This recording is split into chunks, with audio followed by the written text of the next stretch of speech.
Kinutlo gikan sa Ebanghelyo sumala ni San Mateo. Si Jesus mingon sa mga tinun-an, ayaw ihatag ang butang balaan ngadto sa mga iro, kay tingalig musumbalik sila og mopaak kaninyo. Ug ayaw iitsa ang mga perlas ngadto sa mga baboy, kay kini tamak-tamakan lamang nila. Buhata sa uban ang buot ninyo nga buhaton nila, ug kini ang kahulugan sa balaod ni Moises o sa pagtulun-an sa mga propeta. Sulod kamo sa sigpit nga ganghaan, kay lapad ang pultahan, ug sayon ang dalan paingon sa impyerno, ug kini ang gisubay sa kadaghanan. Apan masigpit ang ganghaan, ug lisod ang dalan paingon sa kinabuhing dayon, ug diutay ra ang nakakaplag niini. Ang Ebanghelyo sa Ginoo.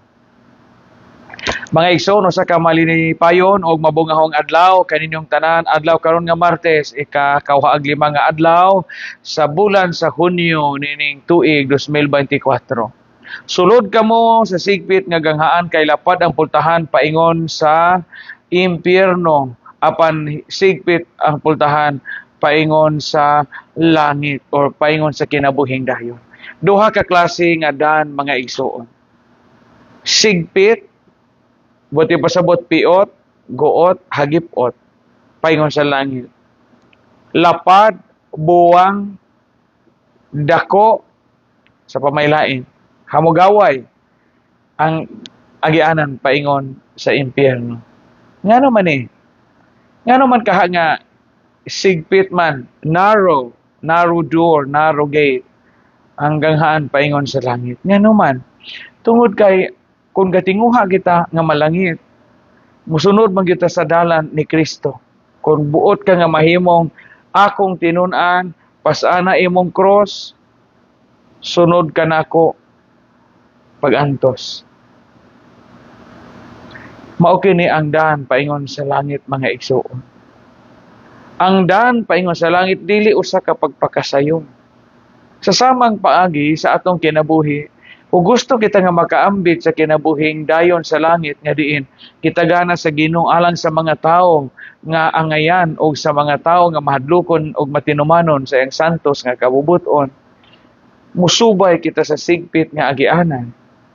Asa man yung sigpit nga agianan, Father, sa atong kinabuhi?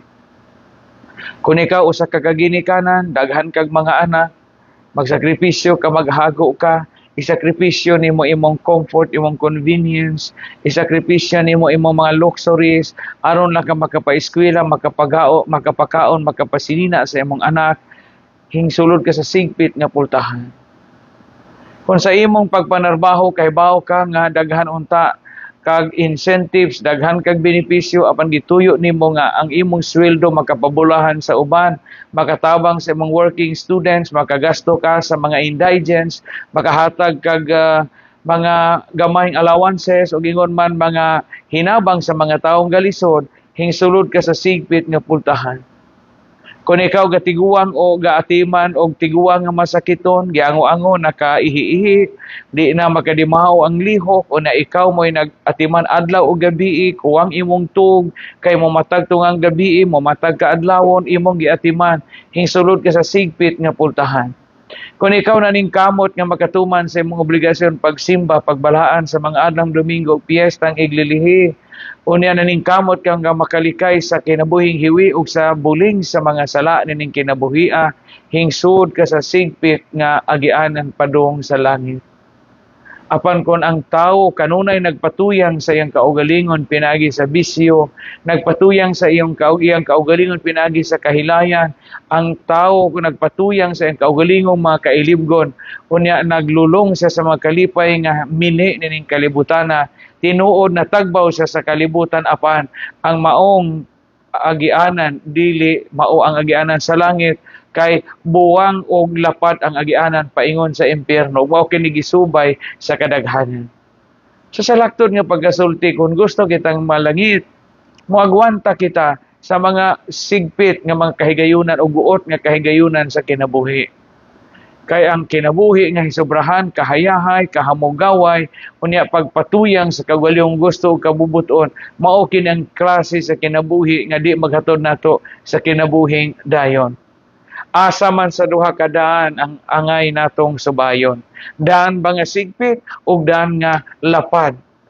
Pagpili samtang duna pa kay kahigayonan. Dahil na to ang Dios, ang nato isang pasalamatan.